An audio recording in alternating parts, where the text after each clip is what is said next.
সাধারণকালের একবিংশ সপ্তাহ, বৃহস্পতিবার। দীক্ষাগুরু যোহনের শহীদ মৃত্যু। প্রবক্তাদের মধ্যে দীক্ষাগুরু যোহন স্বতন্ত্র স্থানের অধিকারী। প্রাক্তন সন্ধিকালের প্রবক্তাদের মতো তিনি নির্ভীকভাবে, এমনকি আপন রক্ত বিসর্জন দিয়ে ভগবানের ন্যায়বিধান ঘোষণা করেন। রাজা হেরোদ যখন তার ভাইয়ের স্ত্রীর সঙ্গে অবৈধ জীবনযাপন করতে থাকে, যোহন তখন তাকে তিরস্কার করেন। ফলে তিনি রানীর কোপ দৃষ্টিতে পড়েন এবং শেষে তার শিরচ্ছেদ করা হয়। জীবনের শেষ পর্যন্ত তিনি ছিলেন সত্যের সাক্ষী। প্রথম পাঠ, প্রবক্তা জেরেমিয়ার গ্রন্থ, 1 অধ্যায়, পদ সংখ্যা 17 থেকে 19। প্রবক্তা জেরেমিয়ার মতো দীক্ষাগুরু যোহন জুদিয়ার রাজার সামনে মাথা তুলে দাঁড়িয়েছিলেন। রাজা জোসিয়ার আমলে আমার প্রতি উচ্চারিত হল ভগবানের এই বাণী, এবার কোমর বেঁধে দাঁড়িয়ে ওঠো তুমি। আমি তোমাকে যা কিছু বলতে বলবো, এই দেশের মানুষকে সবই বলবে তুমি। দেখো, তাদের সামনে গিয়ে সন্ত্রস্ত হয়েও না, তাহলে আমিও তো তাদের সামনে তোমাকে সন্ত্রস্তই করব। জেনে রেখো, আজ আমি তোমাকে করে তুললাম শক্ত প্রাচীরে ঘেরা একটি নগরীর মতো, লোহার স্তম্ভেরই মতো, ব্রোঞ্জের প্রাকারেরই মতো, যাতে তুমি এই গোটা দেশের সামনে, জুদা এলাকার যত রাজা, নেতৃজন ও যাজকের সামনে এবং দেশের জনগণেরই সামনে দাঁড়িয়ে থাকতে পারো। তোমার বিরুদ্ধে যুঝবে ওরা, কিন্তু জয়ী হতে পারবে না কখনো, কেননা আমি যে তোমার সঙ্গেই রয়েছি, তোমাকে উদ্ধার করতেই রয়েছি। এই কথা শোনাচ্ছেন স্বয়ং ভগবান। শ্যাম সঙ্গীত, ধুয়ো। চিরদিন আমি গাইব তোমার ত্রাণ কর্মের বাণী। ভগবান, তোমারই তো নিয়েছি শরণ। দেখো, আমি যেন লজ্জায় না পড়ি কোনো দিন। তুমি যে ধর্মময়, উদ্ধার করো, বিপদ থেকে মুক্ত করো আমায়। শোনো ওগো, কান পেতে শোনো, আমায় রক্ষা করো। ধুয়ো। চিরদিন আমি গাইব তোমার ত্রাণ কর্মের বাণী।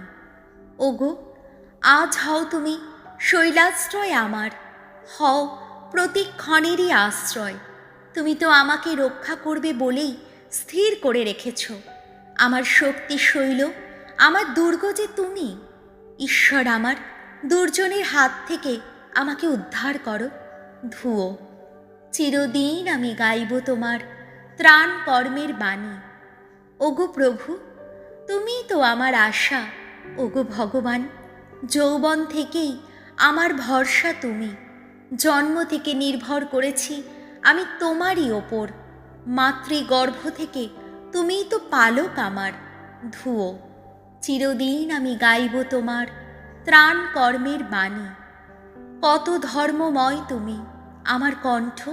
ওগো, সেই কথা বলে যাবে সারা দিন ধরে, বলে যাবে বারবার তোমার সেই ত্রাণ কর্মের কথা।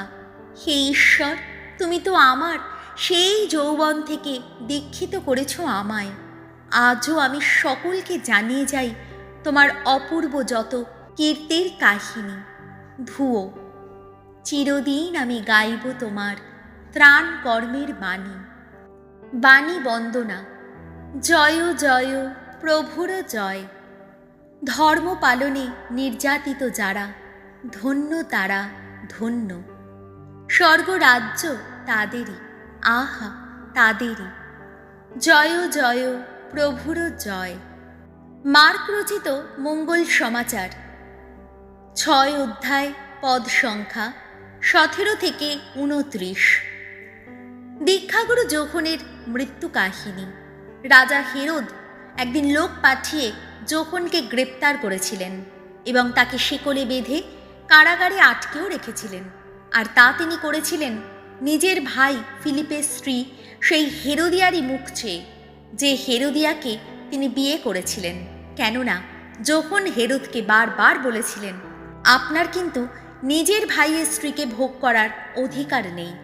তাই যোহনের ওপর হেরোদিয়ার একটা আক্রোশ ছিল। যোহনকে হত্যা করার ইচ্ছাও তার ছিল, কিন্তু তা করা তার পক্ষে সম্ভব হচ্ছিল না, কেননা হেরোদ যোহনকে সম্ভ্রম করতেন। তিনি তো ভালোভাবেই জানতেন যে যোহন একজন ধার্মিক পুণ্যাত্মা মানুষ, আর তাই তিনি নজর রাখতেন তার যেন কোনো বিপদ না হয়। একদিকে যোহনের কথা শোনার পর তিনি যে কি করবেন তা তিনি বুঝে উঠতে পারতেন না, অথচ যোহনের কথা শুনতে তার কিন্তু ভালোও লাগতো। এই সময় হেরোদিয়ার হাতে একটা সুযোগ এসে গেল। হেরোদ নিজের জন্মদিনে তার যত পদস্থ সভাসদ, যত সেনাপতি এবং গালিলিয়ার যত গণ্যমান্য লোকের জন্যে একটি ভোজ সভার আয়োজন করলেন। সেদিন ওই হেরোদিয়ার মেয়ে সভায় নাচ দেখাতে এলো। সে হেরোদ ও তার অতিথিদের এমন আনন্দ দিল যে রাজা তরুণীটিকে বললেন, তোমার যা ইচ্ছে আমার কাছে চাও, তোমাকে তাই দেব। শুধু তাই নয়, তিনি তার কাছে শপথ করে এ কথাও বললেন, তুমি যা কিছু চাইবে আমি তাই দেব, এমনকি আমার রাজ্যের অর্ধেকটাও দিতে রাজি আছি। মেয়েটি তখন একবার বাইরে গিয়ে তার মাকে জিজ্ঞেস করল, বলো কি চাইবো আমি? হেরোদিয়া উত্তর দিল, দীক্ষাগুরু যোহনের মাথাটা।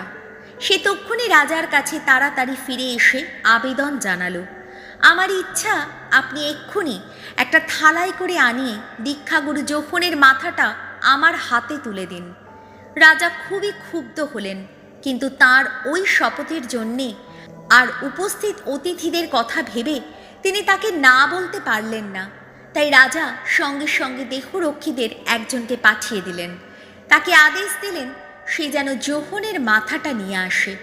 সে তখন গিয়ে কারাগারে যোহনের শিরচ্ছেদ করল।